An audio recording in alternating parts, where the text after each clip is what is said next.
قال اللہ تبارک و تعالی فی القرآن المجید والفرقان الحمید۔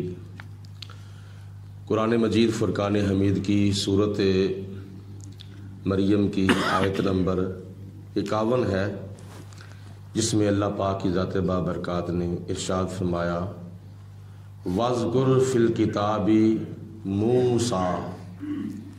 اس کتاب قرآن مجید فرقان حمید کے اندر یاد کرو حضرت سیدنا موسیٰ علیہ السلام کو۔ اِنَّهُ كَانَ مُخْلَصًا، بے شک وہ اللہ تعالیٰ کے برگزیدہ بندے تھے۔ وَكَانَ رَسُولًا نَبِيًّا، اور وہ اللہ کے رسول بھی تھے اور اللہ کے نبی بھی تھے۔ حضرت موسیٰ علیہ السلام کی ایک صفت اللہ پاک نے بیان فرمائی کہ وہ اللہ کے برگزیدہ بندے تھے، اور دوسری صفت یہ بیان فرمائی کہ وہ اللہ کے رسول تھے، اور تیسری صفت یہ بیان فرمائی کہ وہ اللہ کے نبی تھے۔ جب حضرت موسیٰ علیہ السلام مدین سے واپس مصر کی طرف آ رہے تھے تو راستے کے اندر کوہ طور آ گیا۔ مصر اور مدین کے درمیان ایک پہاڑ ہے جس کا نام ہے کوہ طور۔ جب آپ اس کے قریب پہنچے تو خدا تعالیٰ نے فرمایا وَنَادَيْنَاهُ مِنْ جَانِبِ الطُّورِ الْأَيْمَنِ، اور ہم نے حضرت موسیٰ علیہ السلام کو ندا دی کوہ طور کے دائیں طرف سے۔ وَقَرَّبْنَاهُ نَجِيًّا، اور ہم نے اپنا راز بتانے کے لیے حضرت موسیٰ علیہ السلام کو قریب کر لیا، یعنی کوہ طور پر بلا لیا۔ کوہ طور پر جب حضرت موسیٰ علیہ السلام گئے تو ایک درخت سے آواز آ رہی تھی انی انا اللہ، بے شک میں اللہ ہوں رب العالمین، جو تمام جہانوں کو پالنے والا ہوں۔ خدا کی ذات بابرکات نے اپنے پیارے نبی حضرت موسیٰ علیہ السلام سے کوہ طور کے اوپر کلام فرمایا، اور موسیٰ علیہ السلام کو کلیم اللہ کا لقب جو تھا وہ عطا کیا گیا، اور یہ راز و نیاز کی باتیں بتانے کے لیے اللہ پاک نے موسیٰ علیہ السلام کو کوہ طور پر بلا کر اپنے قریب فرمایا۔ وَوَهَبْنَا لَهُ مِن رَحْمَتِنَا أَخَاهُ هَارُونَ نَبِيًّا، اور ہم نے حضرت ہارون علیہ السلام کو نبوت کا تاج پہنا کر حضرت موسیٰ علیہ السلام کا وزیر بھی بنا دیا، کیونکہ سورۃ طٰہٰ کے اندر جناب موسیٰ علیہ السلام نے اللہ پاک کی بارگاہ میں دعا کی یا پروردگار عالم میری زبان کے اندر لکنت ہے وہ ختم کر دے، میرے لیے سینہ کھول دے، اور میرے گھر والوں میں سے کسی کو میرا وزیر بنا دے، تاکہ میں فرعون کے سامنے جاؤں تو جا کر آسانی کے ساتھ اس تک تیرا پیغام پہنچا سکوں۔ تو اللہ پاک نے موسیٰ علیہ السلام کی دعا کو قبول فرماتے ہوئے حضرت ہارون جو کہ آپ کے سگے بھائی تھے ان کو نبوت کا تاج پہنا دیا۔ آگے فرمایا وَاذْكُرْ فِي الْكِتَابِ اسماعیل، اے میرے بندو، میری کتاب کی تلاوت کرنے والوں، میرے اس کلام یعنی قرآن پاک کے اندر میرے پیارے نبی حضرت اسماعیل علیہ السلام کو بھی یاد کرو، جو کہ حضرت ابراہیم علیہ السلام کے بیٹے تھے، ان کو بھی یاد کرو۔ اور ان کی صفت کیا تھی؟ اِنَّهُ كَانَ صَادِقَ الْوَعْدِ، بے شک وہ وعدے کے بڑے سچے تھے، اتنے وعدے کے سچے تھے کہ حضرت ابراہیم علیہ السلام نے ارشاد فرمایا کیا میرے بیٹے، میں نے خواب کے اندر دیکھا ہے کہ میں آپ کو ذبح کر رہا ہوں۔ تو اس وقت جناب اسماعیل علیہ السلام نے آگے سے یہ نہیں عرض کیا کہ اے میرے ابا حضور، کبھی باپ نے بھی اپنے بیٹے کو ذبح کیا ہے؟ نہیں، آگے سے کوئی بات نہیں کی۔ سَتَجِدُنِي إِن شَاءَ اللَّهُ مِنَ الصَّابِرِينَ، آپ وہ کام کریں جس کام کا اللہ پاک نے آپ کو حکم دیا ہے، ان قریب آپ مجھے صبر کرنے والوں میں دیکھیں گے، یعنی میں آپ کے ساتھ وعدہ کرتا ہوں کہ میں صبر کروں گا۔ تو خدا تعالیٰ کے پیارے نبی جناب اسماعیل علیہ السلام نے میدان مینا کے اندر اس وعدے کو سچا کر کے دکھا دیا۔ انہ کان صادق الوعد، بے شک وہ وعدے کے بڑے سچے تھے، وکان رسول النبی، اور وہ اللہ کے رسول بھی تھے اور اللہ کے نبی بھی تھے۔ وکان یامر اہلہ بالصلاۃ والزکاۃ، اور وہ اپنے گھر والوں کو نماز کا حکم بھی دیتے تھے اور زکوٰۃ کا حکم بھی دیتے تھے۔ کون؟ حضرت اسماعیل علیہ السلام اپنے گھر والوں کو نماز پڑھنے کے لیے بھی تاکید فرماتے تھے اور زکوٰۃ دینے کا بھی حکم ارشاد فرماتے تھے۔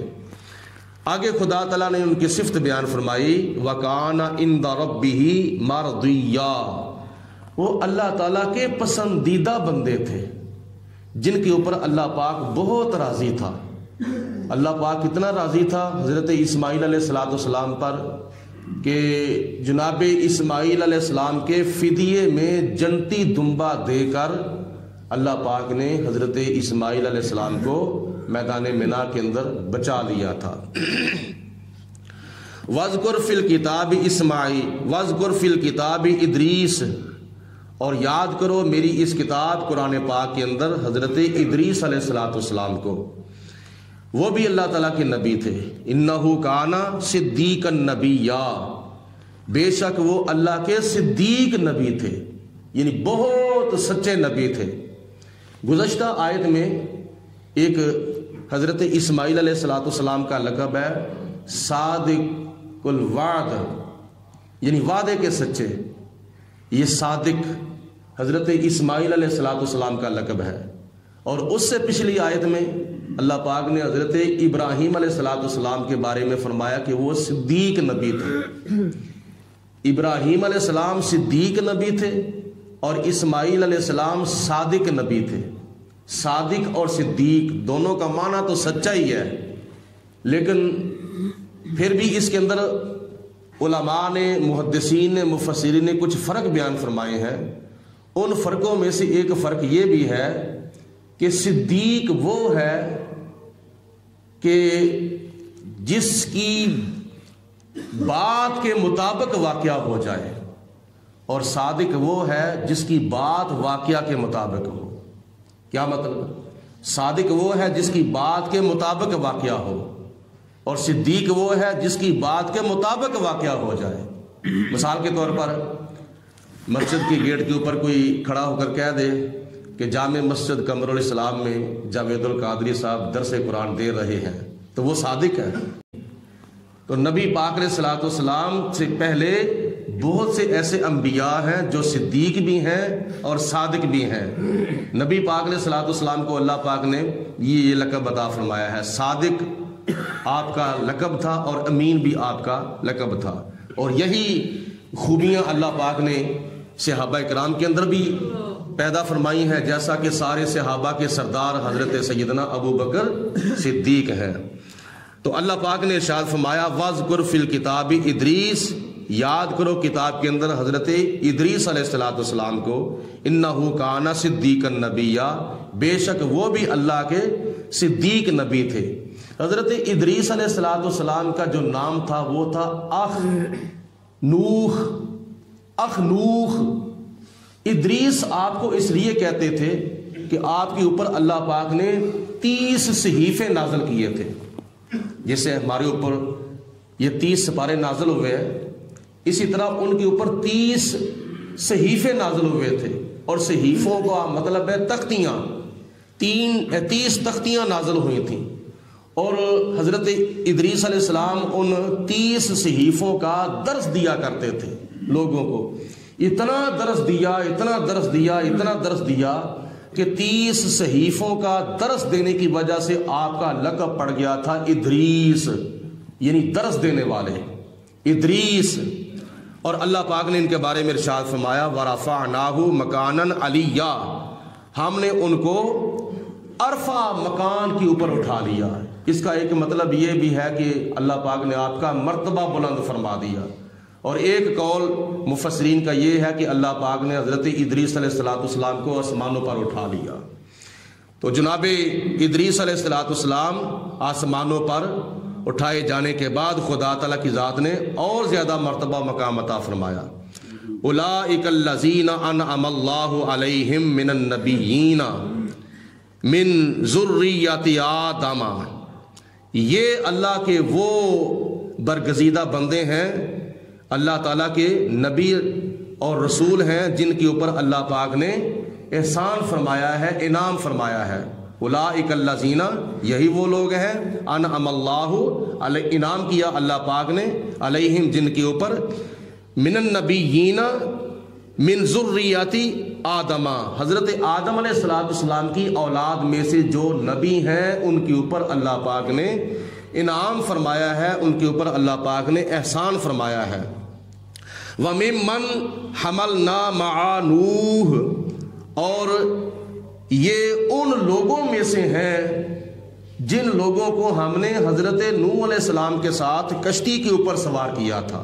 یہ جو نبی ہیں حضرت ادریس علیہ السلام، حضرت موسیٰ علیہ السلام، جن کا ذکر پیچھے گزر چکا ہے، وہ ان لوگوں میں سے ہیں جن کو ہم نے حضرت نوح علیہ السلام کے ساتھ کشتی کے اوپر سوار کیا تھا.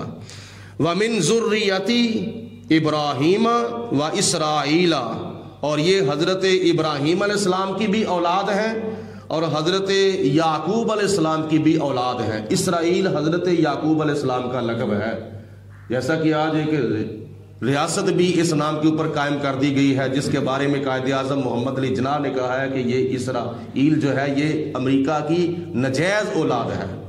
تو اس کا مطلب یہ نہیں ہے کہ وہ اس نام کی وجہ سے ٹھیک ہو گئے ہیں، سچے ہو گئے ہیں. نجائز ہی ہے، چاہے کوئی مقدس نام یا اپنا نام رکھ لے تو پھر بھی وہ نجائز ہی ہوتا ہے، حقیقت اس کی حقیقت ہی ہوتی ہے. تو اسرائیل حضرت یعقوب علیہ السلام کا لقب ہے. اور اس کے ساتھ بھی اگر علیہ السلام کہہ لیا جائے تو کوئی حرج نہیں ہے. میں اگر کہوں حضرت اسرائیل علیہ السلام تو اس کے اندر کوئی حرج نہیں، کیونکہ یہ اسرائیل کس کا لقب ہے؟ حضرت یعقوب علیہ السلام کا. اور یعقوب علیہ السلام کون ہے؟ اللہ کے نبی ہیں. وَمِمَّنْ هَدَيْنَا، اور ان میں سے ہم نے ان کو ہدایت عطا فرمائی. وَاجْتَبَيْنَا، اور ہم نے ان کو چن لیا، منتخب فرما لیا، برگزیدہ بنا لیا. یہ آیت ہے آیت سجدہ تلاوت، اب ختم ہونے والی ہے تو آپ نے آخر پہ سجدہ تلاوت کرنا ہے.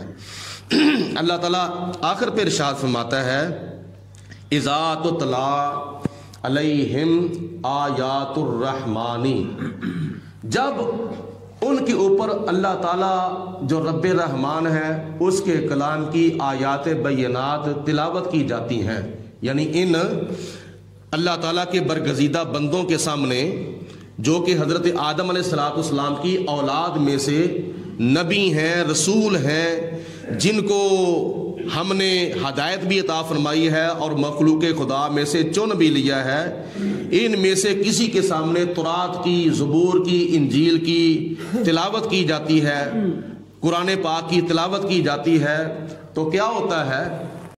خروا سجدا وبکیا، اور یہ لوگ وہ خوش نصیب ہیں کہ جو سجدے میں گر جاتے ہیں اور اس حالت میں گر جاتے ہیں کہ ان کی آنکھوں سے آنسو جاری ہوتے ہیں، روتے ہوئے، گریہ زاری کرتے ہوئے، سجدہ کرتے ہوئے اللہ کی بارگاہ میں گر جاتے ہیں، یعنی جھک جاتے ہیں. اللہ پاک ہم سب کو عمل کرنے کی توفیق عطا فرمائے. سجدہ تلاوت کر لیں.